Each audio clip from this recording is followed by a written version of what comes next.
This episode of the Date Podcast is sponsored by Bopsy. Meet up to 6 people over mobile video.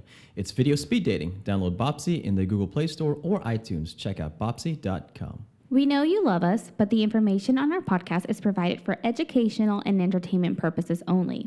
I understand I'm both an LPC and an LMFT. However, this is not intended as a substitute for professional services of any kind. If you or anyone you know needs professional help, please seek mental health services.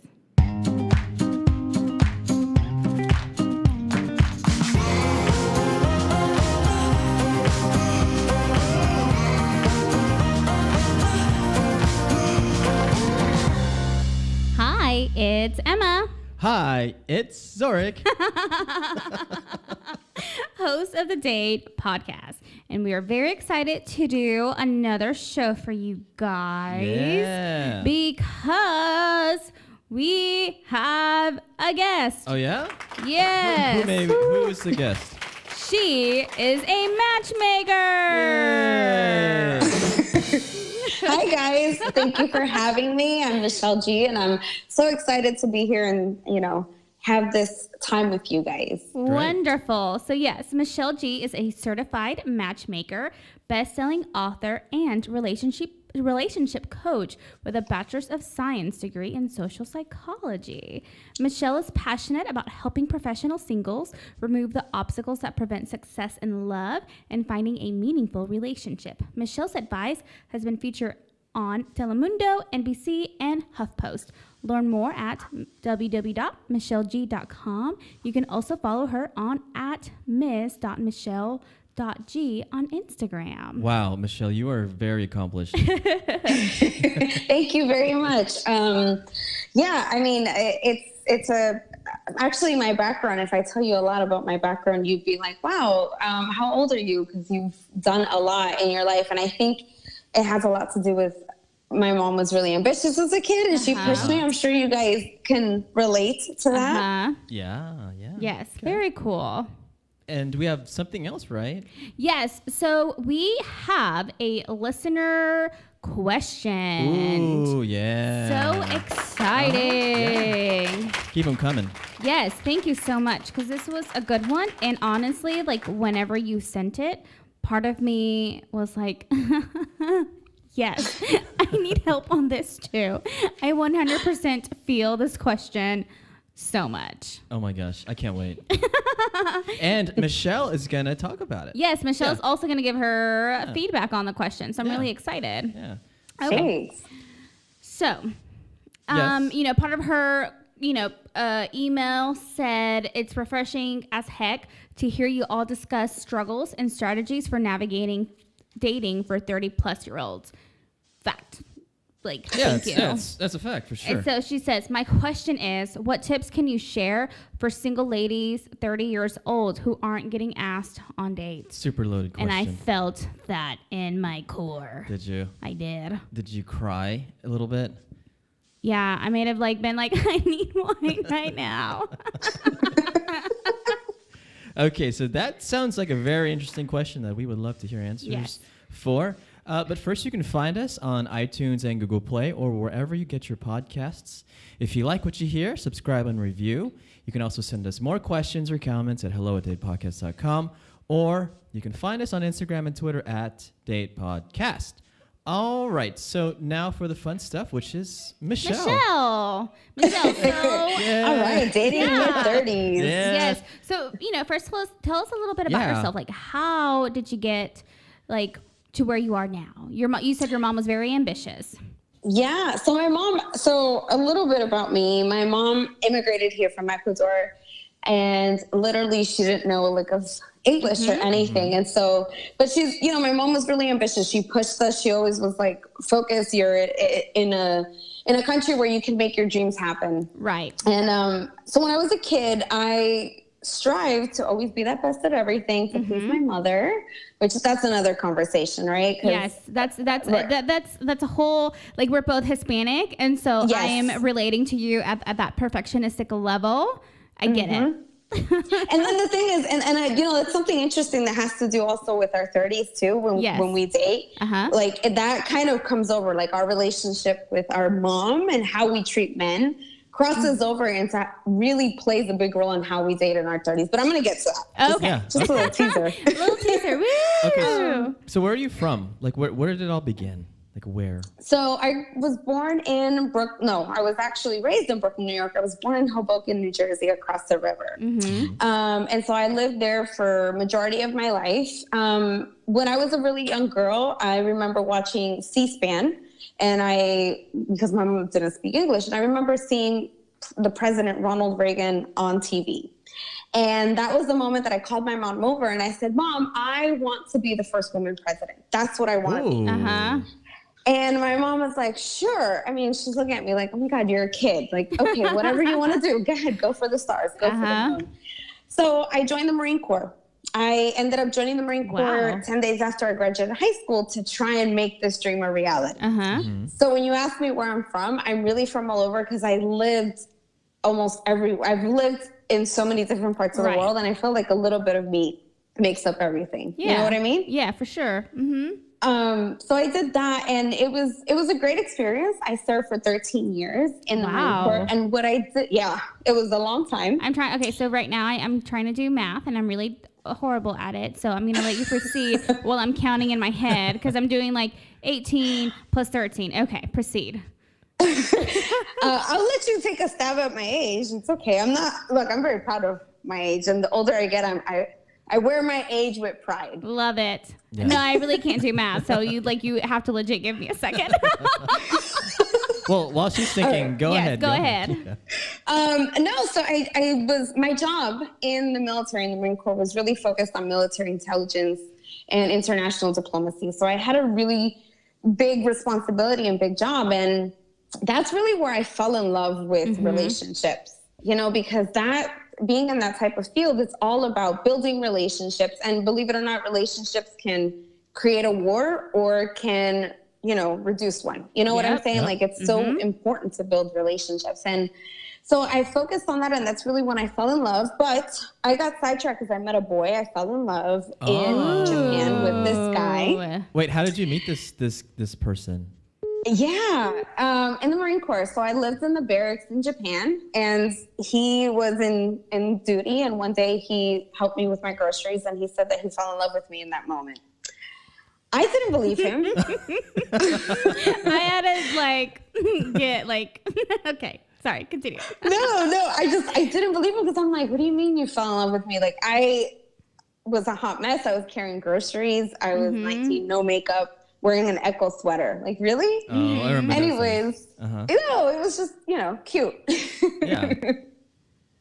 And it was just one of those things. So that's how I met him. And then love became a priority in my life, right? And so because it became a priority in my life, I got sidetracked from why I joined the Marine Corps. And so that opens up a door for me to really get to where I'm at today. And unfortunately, I went through a divorce, and that kind of was a real life-changing experience for me. And that whole experience, and just the transition of divorce and having to also transition out of my career at that time and make that decision really led me to kind of look at things from a different perspective. And the fact that I was so good at my job and I couldn't keep my marriage together, I couldn't get my ex-husband to pick up the socks off the floor, was really kind of a turning point for me, where I was like, you know what, I want to help people in their life keep their relationship and really focus on that. And things change, because you do that kind of work, and then you work with a lot of people who are trying to divorce because of many reasons, and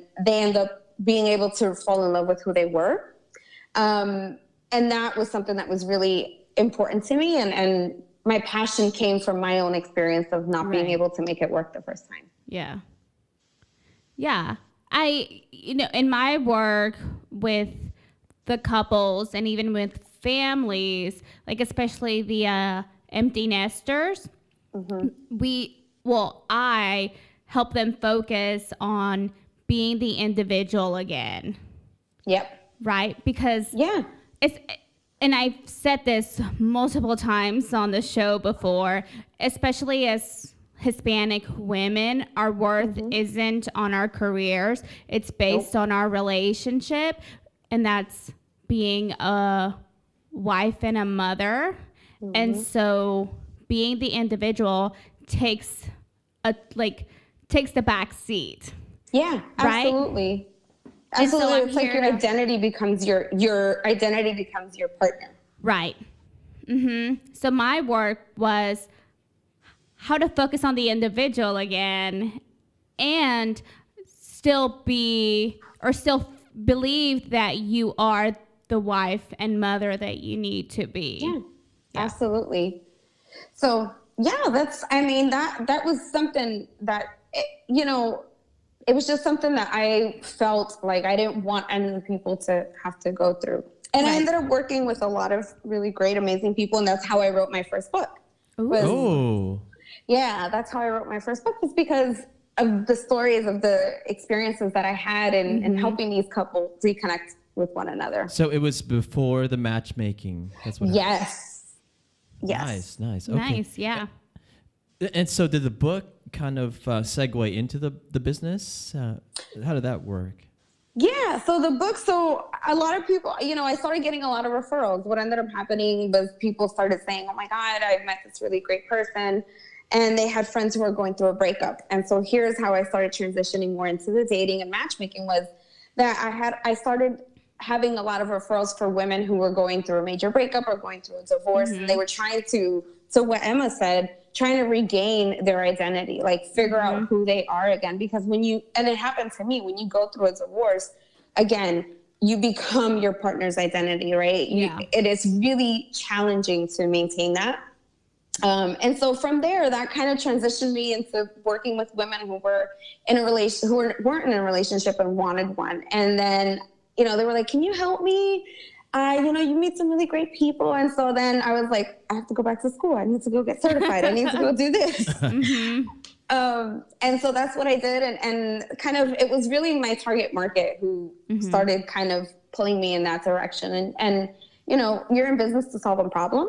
That's why you're in business. So I wanted to make sure that I was solving a problem within my own expertise, but making a difference in people's lives, their love lives. Is your target market like divorcees, or is it? Yeah. So I work with a lot of divorcees. I work with a lot of women in their mid-30s who kind of feel like my clock is ticking and I also need to get married. And my family keeps asking me, why am I single? And I hate going home for the holidays, right? Latinas, why don't you have kids yet? Yeah. Where's your boyfriend? Why isn't he here? Thanks, Mom. Actually, it's not my mom. It's other relatives. It's everybody. It is everybody. Yeah. And then they wonder why I'm in the corner all by myself. Knitting. Wait. Knitting Zorric, or crocheting. I wonder, Zorric, do you get, did you get grilled as a guy?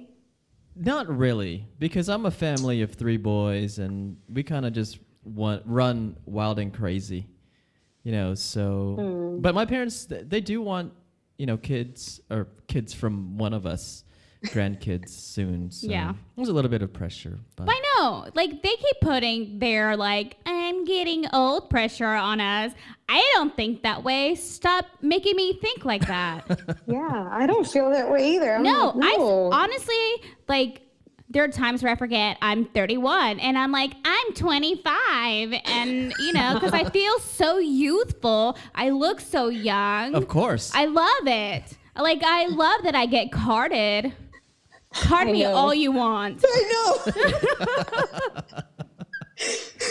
I know, when I go to the grocery store and I buy some wine, the person's like, can I see your ID? I'm like, you just made my day. Yeah. I get asked for my ID to buy Sharpies because in Texas, there's a law that if you're under 18, you can't buy them because you might get high on them. No joke. So I get carded for Sharpies and I'm like, yes. I cannot believe they card for Sharpies here. Uh-huh. Yeah. I love it. Someone worked on that bill for a long time. Those Sharpies will get you. Yeah. So we got other things to worry about. Exactly, right. So you have a lot of businesses going, Michelle. What are they? What makes you think that? That's kind of funny. I've never had that question posed to me that way. You have a lot of businesses going. Well, it's like matchmaker, you're an author, you're a relationship coach, you're a speaker, you're on TV. Come on, the list just goes on and on. I can keep going. So I have one main business. So my main business is really the matchmaking and the date coaching. I focus on that most of the time. I have another project that I'm working on, that's why I asked, because I haven't really announced it. But so we are launching a women's wellness movement.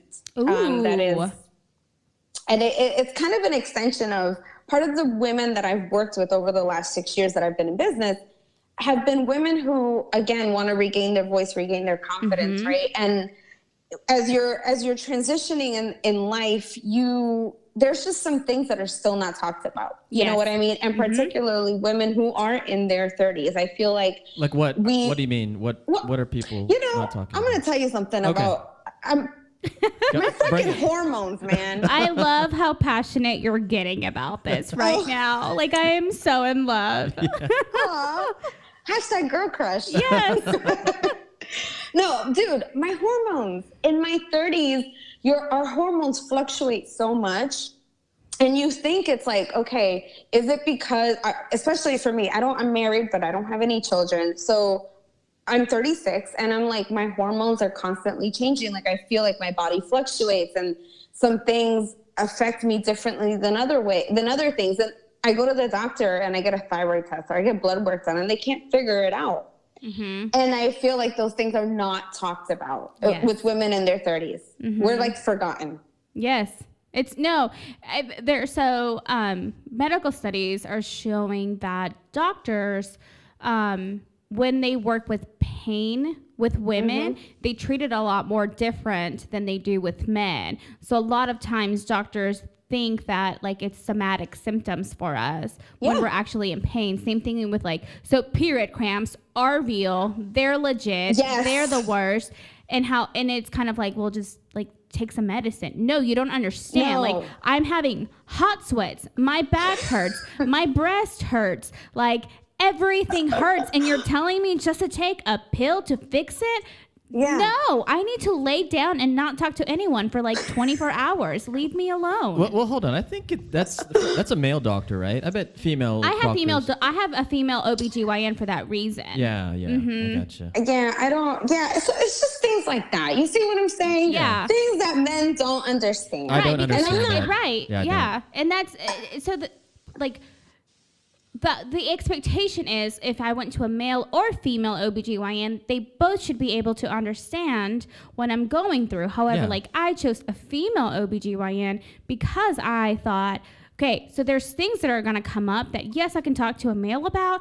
I don't think he's really going to understand. Like, he can deliver my baby and that's great. But if I'm going through hormonal stuff, like, I don't think like it's going to be complete understanding. And I'm not saying that male OBGYNs can't. I'm just saying like, this is my reasoning behind picking a female one. Yeah. Yeah. It's relatability. So it's just something where like, I feel like a lot of different things that we go through in our 30s. And I feel like even when we talk about, for example, makeup, it's addressed to women in their 20s or your anti-aging or skincare. And it's like, I'm in transition too. Hello. Yeah. So this second launch or the second brand that we're going to be launching is going to be focused really on solving those types of problems. Love it. Our concept is mind, body, and spirit. Yeah. Is it like a consulting type business or? No, it's actually going to be my first physical product line. So we're going to be starting with some cosmetics that are hypoallergenic and,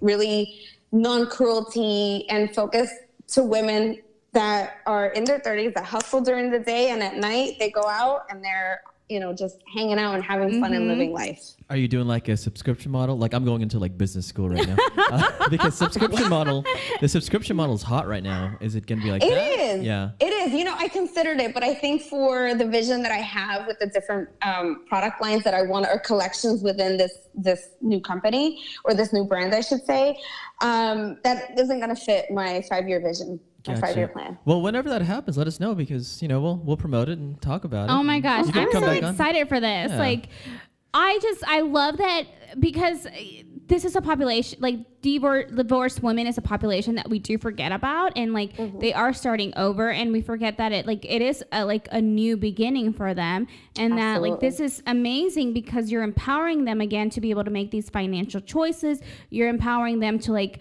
you know, have self-confidence and esteem in themselves. You're empowering them to like remember who they are as people. You're empowering them to like create these meaningful relationships. Like, this is amazing. Holy crap, I want just a brand ambassador. I love it. She likes to preach.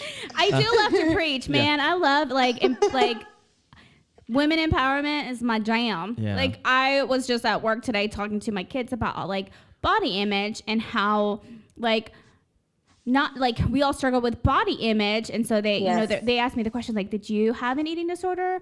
And I said no. I said I did struggle with body image though. Yeah, right? absolutely. It's something that we do. And I said, so I love empowering y'all to be like, I can do whatever I want, and I'm going to be amazing at it, and I'm going to be so successful. Because I said, I want to see y'all like on TV or changing the world in beautiful ways.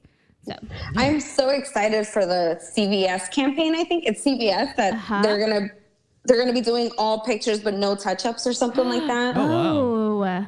I can't remember CVS or Walgreens, but yeah, they're doing it. They're doing that because they're like, let's just show people how they are. Like, you know what I mean? Yeah. Okay. I love that. Oh my gosh, I'm so excited for this. Okay, so that's happening. What's going on today? So you said matchmaking and relationship coaching. Yes. How is that? What do you do? What do I do? Yeah, I guess like what is matchmaking? For people who don't know, like, you know, have never thought about seeing a matchmaker, why would someone see a matchmaker or a relationship coach? Well, first off, you deal with a real person, so you're not dealing with an algorithm, as many people would say. And not that I'm against dating apps, but that's a whole nother conversation. But so matchmaking, what it is think of me as a real estate agent, but for your love life. Okay. I love it so far. Okay. What are the... Okay, go ahead. You're like, what? A real estate agent for my love life? I'm a curator. Okay. So what we do really is that we help people who are don't have really an opportunity, don't have the time to go out and date because of a busy schedule. Maybe they're traveling a lot.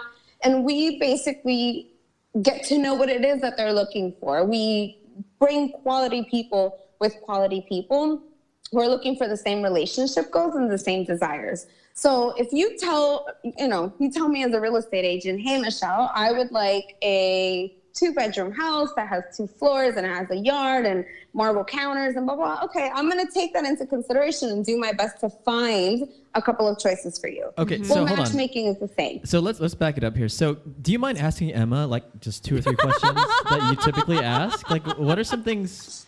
Ooh. Yeah. I'm getting anxious now, but it's okay. It's okay. I'm going to breathe it out. Just a Do couple. some mindful breathing. You know. Okay. So Emma, tell me a little bit about what you're looking for in a guy. Oh no. Oh my gosh. Go ahead. Okay. Do we have time? Go ahead. Let me make it as simple as possible. So I am looking for someone who has similar values as me. They don't always have to be the same, but like values family time, values quality time, does value traveling. That's another important one for me. And of course, like spiritual life. So, you know, because my relationship with God is important to me. So like those are kind of like the 4 main things I would say I'm looking for. Very nice. And where do you think you have gone or are going to that you're meeting these guys and potentially, but you're not having any success with them? Oh man. So I go to church, but I don't look for people at church because that's not what church is about for me. If I go eat like bars, you know, very like kind of typical. Yep. That's about it. Yep. Period. And last question then. Why do you think you're still single? Like what I think or or the reasons I've been told why I'm still single. I want to know what you think. for me, I honestly think it's because I put myself, like, being in grad school, getting my career, kind of like these have been my priorities. And yes, I think it's wonderful. Like, I want to think that I want to be in a relationship. And at the same time, it's kind of like, for me, I feel like if I were to be in a relationship during this process, it would stop me from getting these goals. And so in reality, for me, I'm like, I love it. However, I don't want to stop my flow for someone. Yeah. Gotcha. Okay. So it wasn't a priority in your life up until this point, if this was a real consultation. Yes. Yeah. So I guess you take that information from Emma, and I guess you ask more questions, or you spend however long. Yeah. And then, absolutely. The guy. It's just. Go ahead. I'm sorry. Go ahead. And then you talk to guys and you match them, but you have some sort of your own algorithm, right? Of course I do. So how does all that magic happen? I'm so interested. How does the magic happen? I don't have a magic ball that I just rub just in case, you know. Darn it. No, I mean, I guess for me, what's really important is, and this is based on some work that a colleague of mine and also someone that I learned about in school and I follow is Dr. Terry Orbach and like the theories of like Dr. Gottman. And that I am level with, 1 Gottman trained. Yeah, yeah. I am because I don't do couples work at the moment, so I was like, I can't do level 2 or 3 at the moment. But yeah, I'm level 1. Mm-hmm. Can you explain that real quick? What that is? So level 1 means that I sat in an intensive training. I got the foundation skills of like what Gottman uses. So Gottman has created his own way of dealing with couples and working with couples on different issues. So I sat into an intensive training, and I'm able to like use those tools in an effective way in a couples session. Gotcha. So Michelle, how do you use all that stuff? So how I use all that stuff is that I basically ask questions that are not typical. Most people are going to ask, what are you looking for? What is he tall? What is he, what do you like to drink and things like that. The true essence of matching people has to do with having similar key values, and understanding what those key values are. And I break that up into areas of emotional intelligence, physical intelligence, financial intelligence. Like those things are the things that in 5, 10, 15 years from now really matter. And if you can match people who have those same values in the beginning and have conversations around that, then you're likely to succeed. And I do that by learning people's personalities. I have them take different types of personality tests, and the conversations and the questions that I ask really help me deduce that secret sauce, if you will. Yeah. And so once you match the people, let's say, do you set the date up, or do you just say, hey, call this person or email this person? Oh, no. We set the date up. We are a full service concierge. Oh, wow. So like basically you drop a person in front of me and I start talking. Is that what happens? That's the whole point of matchmaking. Love it. I get it. And have fun. Nice. Do you coach on like what to say? Like, absolutely. Don't act like a crazy person. Just like you tell them, what's like one thing you would say to one of your clients that was going to meet somebody for the first time? I got a story to share with you if you want to hear one. We love stories. Go ahead. Okay, so there was this couple that I match made, and it was actually a gentleman who I was working with, and he went on a first date with a woman that we introduced to him, and throughout the whole first date, they had a really great time, but there was this one little kicker. And the kicker was that they were both feeling each other, but unfortunately, someone out of both of them, I'm not going to say who, had bad breath. Oh. Oh my goodness. What but did they kiss? Is that how someone found out, or it was just like emanating the room, just like it was there was the so approach bad. And the attempt to go in for the first date kiss. Oh. And it got shut down because of So did someone order a plate that was too garlicky? Yeah. No. Too much Good pesto? question. No. Mm-mm. Well, that can be fixed, right? They showed up that way. Yeah. Oh. No, I'm like on my way to a date. Like I am chewing gum. I have Altoids in my mouth constantly. Like I can't breathe because I'm like on Altoids, just like sucking and making sure my breath is so fresh. So the question is, did this person tell this person, right? Yes. Should they? Yeah. Or should you tell the person? Right. Should I tell the person? Which my job is to be honest with people. And so, yes, I do tell the clients if it's the client who had the best breath. In this case, it was actually the person that we introduced them to. But he was very polite to her. So it was her who didn't have good breath, which happens to us ladies. And he was very polite. He just basically told her, like, listen, I wanted to just let you know that I think maybe you have eaten something that didn't agree with you very well. And you have kind of an after smell or something. Like a full onion or something? Thank you. Like it was like a shoe or a sock? Was it like that bad? Why are you going into details about it? I'm just, who knows? I don't need to envision the smell. I already did, and I didn't need to have like more of a olfactory thing going on. Because I can see that I can see myself like going in for the approach, and all of a sudden I get this whiff of something, right, Emma?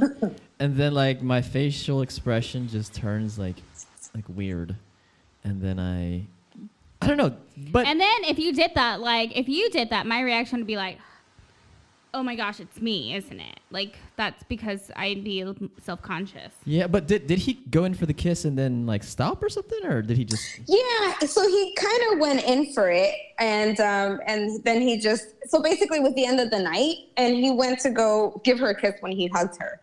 So it was really easy for him to kind of sidestep. Okay.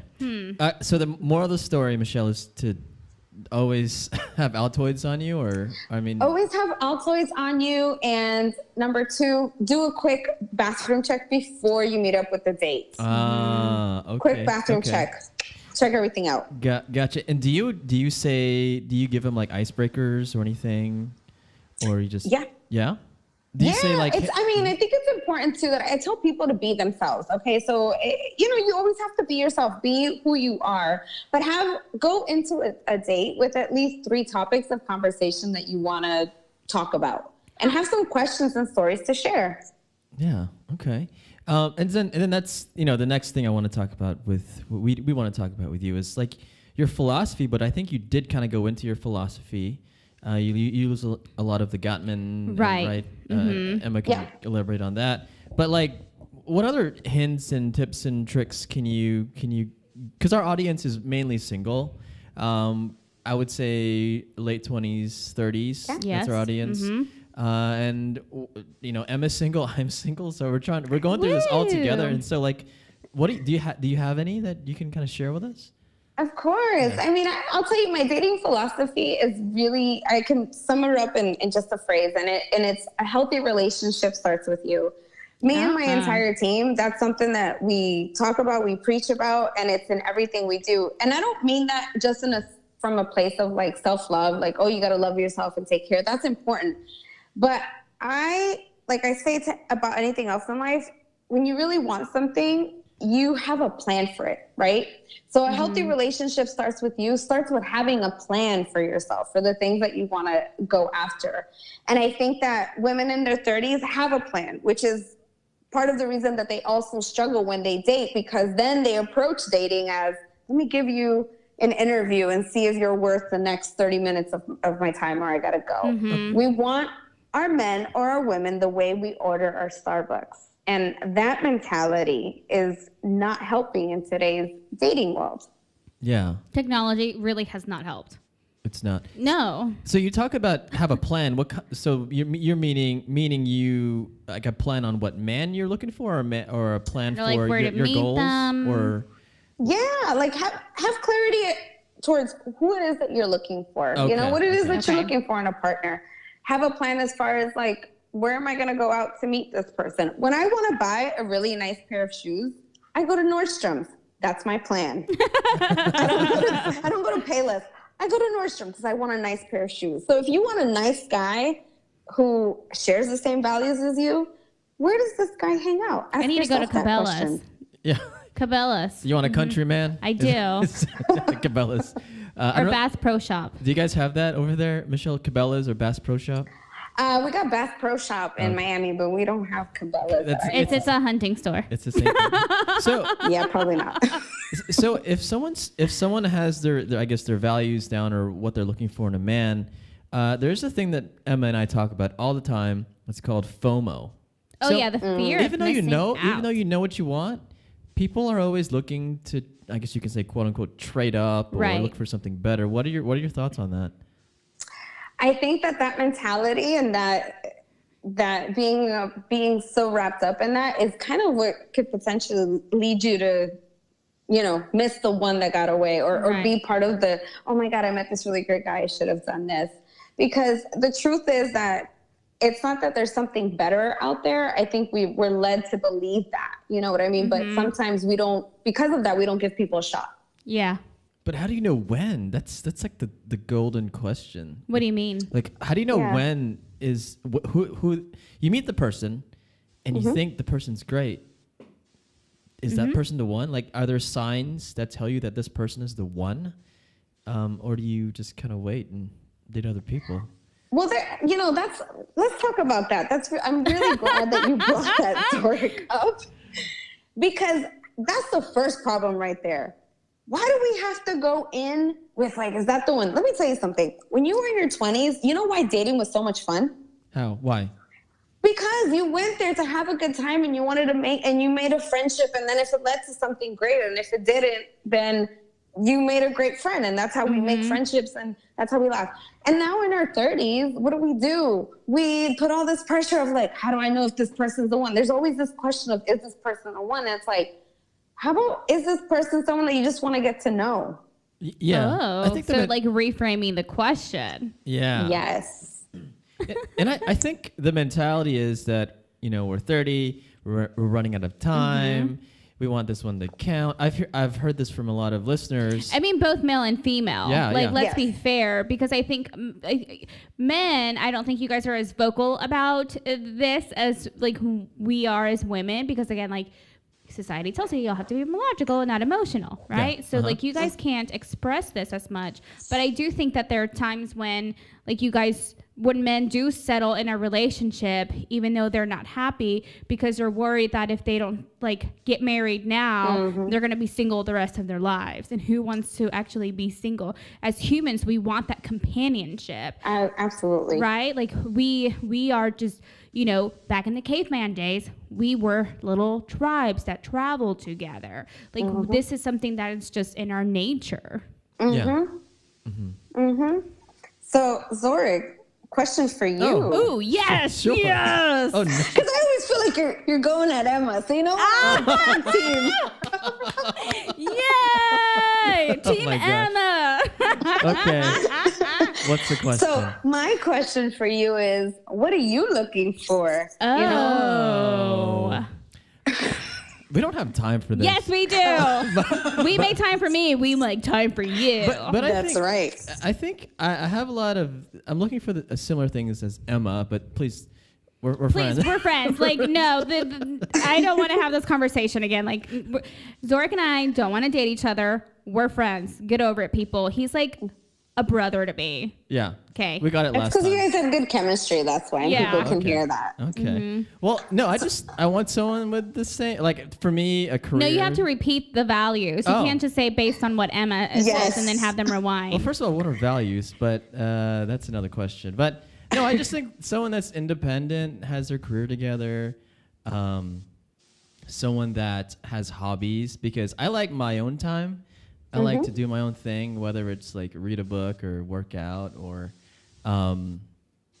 play with my dogs or watch Narcos, whatever it is, watch Hulu. So I value my time because in my previous relationships, oh my gosh, it was just like we were together all the time. So that's big. That's big for me. And someone that values like education, and like we do a podcast here about it. About learning relationship tips and giving advice, and someone that understands my lifestyle, because this is not conducive to a lot of relationships. Do you agree, Emma? Yeah. You're right? Has this affected your marriage, like, as far as being a relationship coach and all that? Yeah, I mean, no, my husband's amazing. Let me just start by saying that. He's very supportive of everything that I do. And honestly, you're right. You know what I mean? Like, I have talked to a couple women who are like, oh, I'm interested in doing what you're doing, but my husband would never let me do that. And it's like, I'm afraid to tell people that I'm a marriage and family therapist, because then I feel like, oh, you know, like they work with marriage and families all the time. Like they're just going to want that or have this expectation that like, I think our relationship, like it's going to be so perfect. Like that's not like me. And I want to tell them like, no, like, yes, this is what I do for a living. However, it's easier to tell people what to do instead of like doing it myself. And I've said this a lot of times, like, don't say as I do. No, do as I say, not like I do. Yeah. So that's too funny. Yes, you know, like no, I have no pressure. It's fine. Yeah. So, what else, Michelle? What other tips and tricks and hints do you have for our audience? Yeah, you know, I would say, you know, when it comes to dating, I mean, you know, I travel a lot. I travel between Colorado and California, and actually we have a small location, and we have a small location in San Diego, because that's where I spent majority of my time, and that's where I started my business. But I will tell you that when I go to San Diego, I get the question, why is it so hard to date in San Diego? I have a friend who lives in Austin. Why is it so hard to date in Austin? Why is it so hard to date in Miami? And I think that no matter what city you live in, the truth is that it's not that it's so hard to date. It's just that we have to give people a chance. You know, I would really want and ask people, you know, like, you want people to give you a chance. You know what I mean? Like, we want people to give us a chance at life. So let's reciprocate that. And I feel like if we're less judgmental towards people are nervous. They make mistakes. They sometimes say stupid stuff on the first date, or they have bad breath. Let's not crucify them. You know what I'm saying? Yes. Yeah. I was listening to this other podcast. And how dare you? I know, right? I was doing research. And he was talking about how like in our society, like it's really difficult for men to approach women, because as women, we're like, oh my gosh, he just wants to have sex with me. Oh my gosh. Like, and we're, you know, because of the news and the media, like having all of these things. And so it's kind of like you complain, like everyone, right? Like everyone complains that it's so difficult to date, except that you won't do it like in like out in the actual world. Like you just want to be on your phone where it's safe, and they're like, it's the same thing. It's, you know, it's just virtual versus like real. So like we need to get, I want to get back to basics. Yeah, and to what Emma said, Michelle, do all men want to have sex? No, right? Do you want to have sex with me right now? No, we're doing a show. Exactly. You know, no. It has crossed his mind, though, Emma. He is a guy. I will say that. What? See? That's not all we think about. I'm not saying that's all you think about, but like, I know that's not what I always think about. So, you know. Yeah. But I also don't want to, like, I don't want to go out to a place where, like, if I want to meet a guy and think, like, oh my gosh, they're just going to, like, hit on me because all they want to do is have sex with me at the end of the night. Like, how is that actually helping me? And you know what women do when they believe that? They put themselves in, like, this little wall of their friends. Yes. And then even if a nice guy wants to go up, he's like, I cannot penetrate the wall. Ladies, do not build the wall of women. Give men an opportunity to come and talk to you. Exactly. Yeah. Yeah. And like, if someone says hi, like, you don't have to be rude back. Like, I've been guilty of this before too, because like, if I'm not in the mood to be out, but I'm forced to be out and I'm just like in a bad mood. And so if someone nice comes up to me and is like, hi, I'm just like, hi. And then like, I look away, you know, and I'm looking at my drink. My drink just got really interesting for some reason, you know, and so like I know that I've been guilty of that too, and that's something that like I'm trying to be very proactive in changing. Is if I'm out somewhere, like I actually want to enjoy what's happening, and if someone smiles at me, like I want to smile back. Like that's it. We're just smiling. I'm not trying to hit on you, and you're not trying to hit on me. Let's just be nice. Did you see that study, or any of you guys see that study from that came out recently? It was an article on HuffPost, but it was from the journal Sciences, about people who are online dating approach people mostly who are 25% more desirable than they are. Yes. That was like 2 episodes ago. Uh-huh. Yeah. Oh my God. Yeah.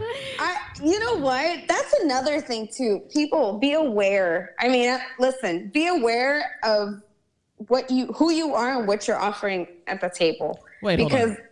My mom would always say, shoot for the stars and you'll land on the moon. Okay. Listen, my mom said the same thing too. And ain't nothing wrong with that. But my point is this. I also am going to shoot for a moon that I'm like, oh, okay, that one suits me. Not like something that's not within. That's like unrealistic. Right. Like Benedict Cumberbatch for like, Emma. If Benedict Cumberbatch were single, I feel like I could get that. If he were single and not a celebrity. He's a celebrity. I can't get that. That's a fantasy. I'm okay with it. Okay. Anyways. So we get a lot of this too from listeners. They always say, I'm tired of dating apps. I'm sick of dating apps.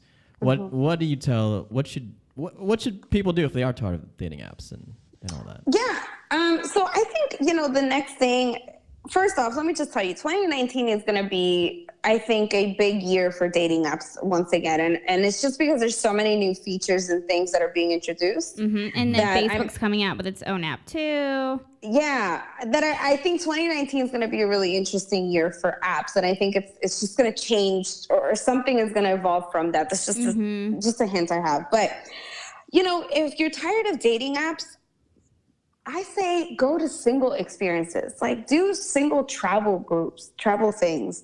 Don't be afraid to date yourself, and don't be afraid to take a break too, if that's what you feel. But just go out and make it a point to meet someone new. Go to single experiences and talk to a couple of people, introduce yourself. The bar scene, the club scene, that's good for a while. But as you get older, especially like what you mentioned, Zorric, someone who has their own like hobbies and their own things to do makes you very attractive. So why not explore that now? Yeah, I got it. Okay, so what you're saying is it's fine to be frustrated. Just do other things. That's the point. Absolutely. Yeah. Okay. Hey. So, yeah. I mean, and so, let's get to the actual question. Okay, let's segue into the question here. Because I think that this is like, you're kind of hitting on those things that we probably need to be doing, being 30 and single. So like. Let's introduce the question again. So the question was, what tips can you share for single lady 30 years old who aren't getting asked on dates? So I'm going to read a little one of like the rest of her go email. ahead. Yeah. It says, I am taking a break from online dating, and when I'm out in my normal routine during the week, I'm not meeting single Christian guys that ask me out. I haven't been on a date with a guy that picked me up while I was out since May. So she hasn't been on a date since May.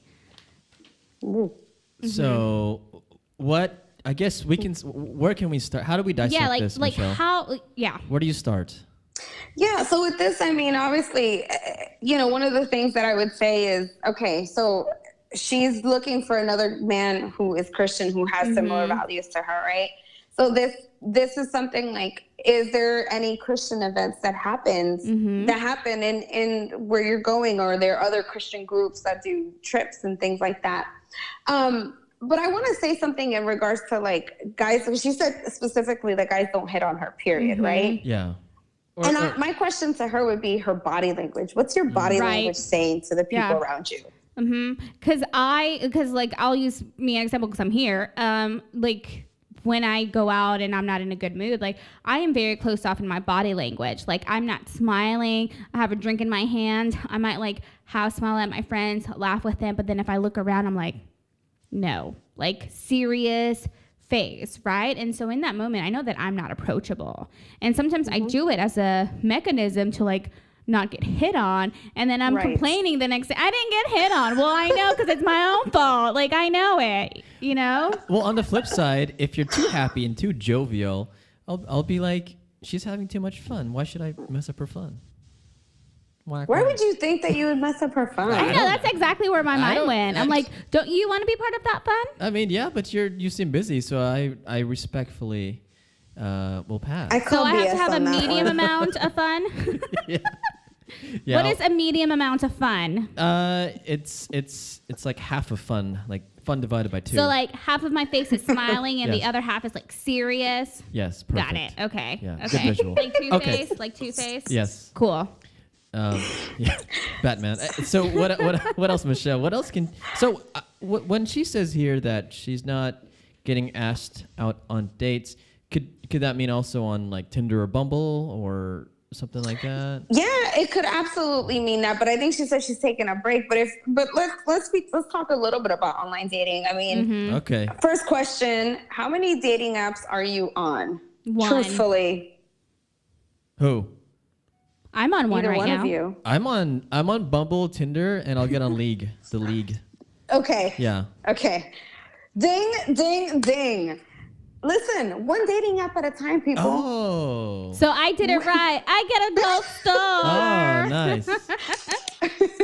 But seriously, because you know what? I want you guys to think about this. What is it that you do when you're on Facebook? Just You're mindlessly scrolling. scroll. Yeah. Okay. What is it when you're doing? What are you doing on Instagram? Mindlessly Yeah. scrolling and tapping. I'm putting my brain on like off. Yeah.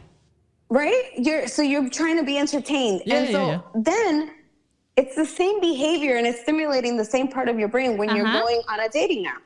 Mm-hmm. So that's why it's important. First off, don't overwhelm yourself. Try one dating app. Try it for about 45 days, okay? Number 2, your pictures and your profile definitely do matter. Take the time to at least write 150 characters. Don't just say, if you want to know more about me, message, DM me. Oh, that's too Really, long. douche? That's too much. Oh my gosh. Yeah. We just want someone that's I 25%. love this so much. I just want someone that's 25% hotter. That's all, okay? With no effort at all.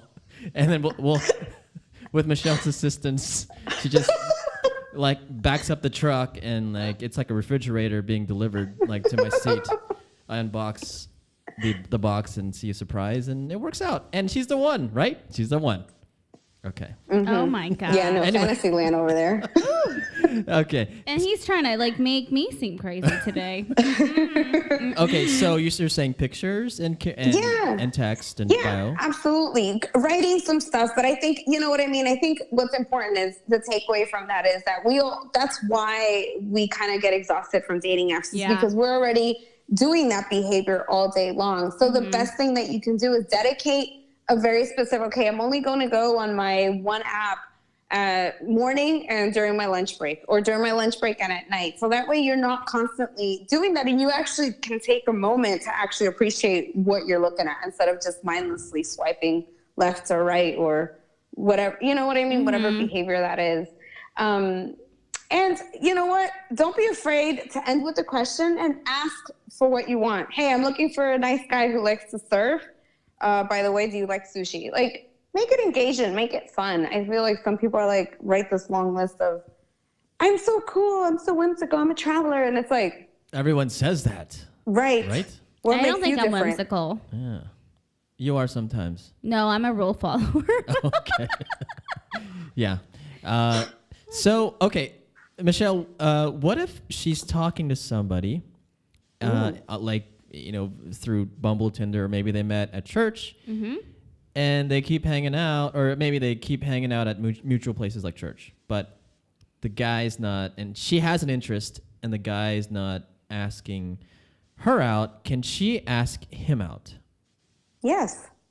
Oh. Yes, Okay. 100% yes. Now, this is this is one of those topics like, should you have sex on the first date? Like, people are like, women shouldn't approach men shouldn't approach women. And I find that it's also culturally. Yep. Newsflash, people, online dating leveled the playing field for both men and women. In what So regards? there it is. It What do you mean? did. Are we like actually allowed? Yes, it did. I agree Yeah. with that. However, like I don't think like as a society like we actually caught up to that though yet. Well, what do you guys mean by equaling the playing field? So like you can correct me, but it sounds like you're saying that dating apps have allowed both like women to like be able to hit on men and then men to hit on women or like okay. make the I first gotcha. move. Okay. Yeah. Yes, but And so, yes, but I don't think that we caught up as a society yet, because I'm still very scared to do it. Like, I'm very hesitant to make that first move. There's someone no. But here's where I'm going to side with guys, because here's something else that us as women, we don't remember that. How do you think for all these years, men who have been, taught as part of chivalry that they should ask a woman out, poor guys, man, they had to experience rejection, and it's now it's our turn, and we're like, but I think, we should, it's a matter of changing the perspective, be like, well, I don't want to be rejected. Man, let me tell you something. Men, I think, are much nicer at rejecting us than us as women. Because I remember kind of like you were saying, that. Emma. Yes, I give you that. So, yeah, like all of a sudden we're like, no, I don't want to talk to you. Like, oh, who do you think you are? Yes. I did it once or twice. Yeah. Men don't say things like that, thank God. No, because I would go home and cry. My little fragile heart can't take it. So Michelle, let's say someone is standing in front of somebody. How would she ask him? Like, Like, what's an example? How would you formulate that? So, well, let me ask you this. Is it like, are they standing in line at Publix and she wants to get his number? Or, well, Publix is a grocery store, sorry. Oh, okay. Yeah. I just realized you saw our confused faces. I thought it was like a strip club or something. Just kidding. No, like maybe they're at church, and Okay. Like, how can she ask him out? All right. So my first tip would be use your local environment. So if you're at church and you just, let's say, it's after the service and you're, having a great time, and you start talking about this person, you ask them, hey, how was the sermon for you? What was your takeaway? Talk about your environment, things that you can immediately connect with. Mm-hmm. And as you're having that conversation, look for an opportunity to find out what their next week is looking like. So what are you doing this coming week? Any big plans? Blah, blah, blah. Okay, blah, blah, blah. And they're always take the opportunity to share a story like, oh yeah, well, this week for me, I'm going to do this and this. And then you enter and say, you know what? I actually have to run, but I would love to continue this conversation with you. Would you be interested in meeting up for tapas or whatever the case may be? Most people do coffee dates, which I'm not a fan of, but. Wait, why? Wait, can you tell me why? Can you tell us why? Why am I not? Because you know what? People go in there with the mentality that it's an interview. Or it's kind of like not romantic either. I don't think coffee dates are romantic, right? No, Emma? I think it's not romantic. I think it's kind of like, you know what? I meet up for coffee to talk to people who want to do some sort of collaboration, or if I want to get to know someone professionally, or I meet up with coffee with my friends that I haven't seen in like forever that we don't have time to like catch up for. Like, that's what I meet up with coffee for. Yeah. Not to go on a first date. I feel like I don't know. I feel like we've made it okay, and I'm just not okay with it. I get it. Yeah, because it's like a very quick thing, right? So it's like that instant gratification on. Exactly. Right? Like, we're not compatible. Great, thank you. Bye-bye. You know what's a great first date? If you do something fun where you move your body, where you try something different, because now you both are out of your element and you're not so prepared and scripted and like on your phone. You're actually focused on an activity that you both are working on together. Yeah. Huh. Yeah. And you know what? I hate dinner dates where the other person is on their phone. Oh my God. That's like how do people think that's okay? My phone is always in my purse, and half the time it's like do not disturb, because I don't want it I don't want to hear the phantom vibration. That's like, to me, that's like bad breath. Like, seriously. Like, if you can't focus on me and what we're talking about, you're not in the moment, you're like, I mean, if you're not into me, that's fine. That's fine. Yeah. Maybe. No, it's not fine either, because it's rude. Tell the person, hey, listen, I just don't think we're compatible, but hey, we tried. It was a good one. See you later. Yeah.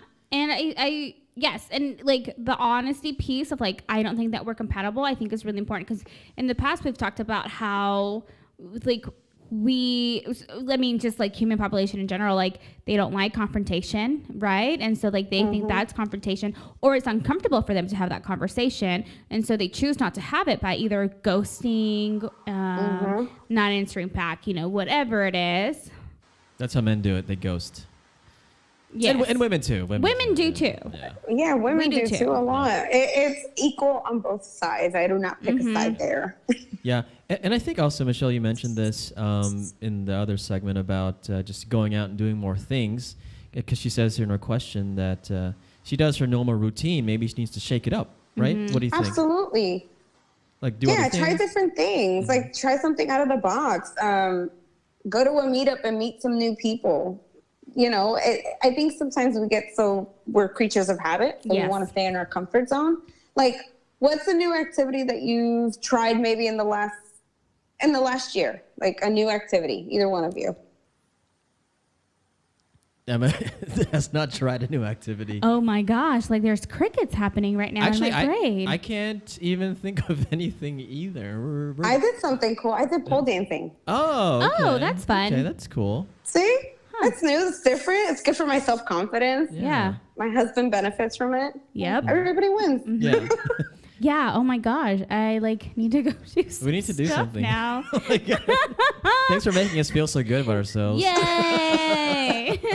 So, Michelle, she ends the email saying that she has not been out since May. That's fine, right? That's okay. Yeah. Go ahead. No. I'm curious to hear your opinion, Emma, because you're single. Yes. Well, yes. So for that, like the fact that she's been single since May, I feel like she has a timeline. Like it's not okay for me to be single because it's been since May. Well, she hasn't had a date since May, I guess what she's saying here. Okay, but still, like there's that timeline. Like I think that there's kind of some of her own pressure on herself that this is not okay.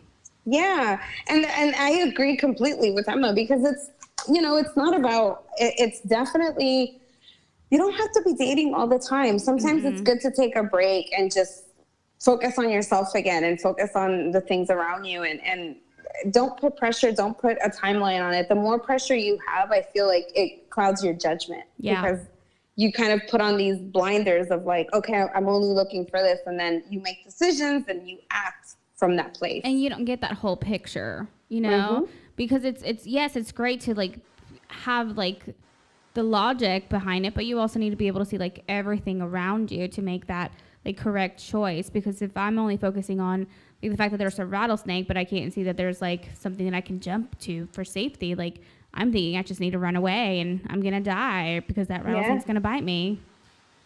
So it's okay. The bottom line. Yeah, it's okay. It's okay. And you guys are both saying be patient. Don't put pressure because we talk about this. You put pressure on yourself. You get anxious, anxiety. And then you get more frustrated. Maybe you get depressed. It leads into different things. You'll get sick. Whatever. A lot of bad things happen. But, Michelle, so sum this up. Bottom line with this question. Like, what's your bottom line here for this listener? Yeah. So for everyone who's out there and resonates and is like, you know what, this is me, Michelle. I'm going to say, number one, first and foremost, if you're going out and you're not getting the results that you want, take a step back and take a self-inventory. Is a relationship a priority for me? If it is, okay, then what is it that I'm looking for? Once you know what you're looking for, then, okay, where do I have the most opportunity to meet this type of person?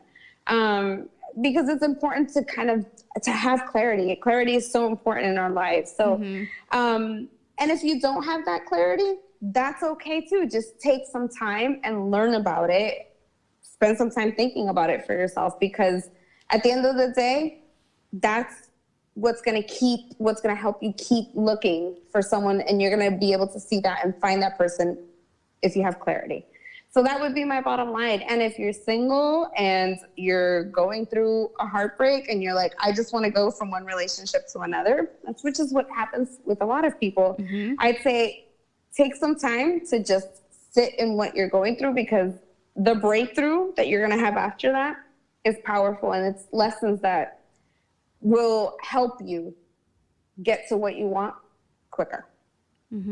I feel like I'm listening to Tony Robbins. I'm like so empowered. I'm like ready. Right I'm now. like so like I'm like I'm ready to tomorrow. I'm ready to wake up and be like, look, world, I am single and I'm gonna conquer being in a like I'm gonna just conquer everything. I'm like so empowered right now.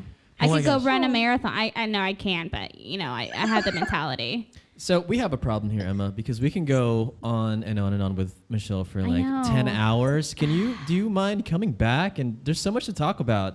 I feel like we just scratched the surface. I know. You guys, I would love to come back Yeah. and hang out. I've enjoyed this too, and I can't wait to hear from your listeners. And if they got questions, send them my way. I Cool, will. cool. Yeah, we'll have your Instagram link on the episode. Yeah, on so- the episode notes. Okay. Mhm, for So sure. Right. we'll have the website, your Yeah. Instagram, and all that.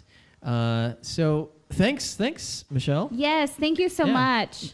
Oh, thank you guys for having me. It was a pleasure. I learned so much. So you guys. tell me, what did you learn from Michelle? So, I think it was just nice to kind of be reminded of the things that like I knew, but have someone bring them up again. Yeah. Like it's okay to be where I am. It right? is. Like I know what my goals and my needs are, and like I'm the one that like yes, it's nice to have someone, but like in my mind, like I know that like I need to focus on me before I can be with someone else, right? So just kind of having that validation again and being reminded of that, like I am who I need to be, and I'm focusing on who I want to be too, right? So like just empowering myself was really helpful.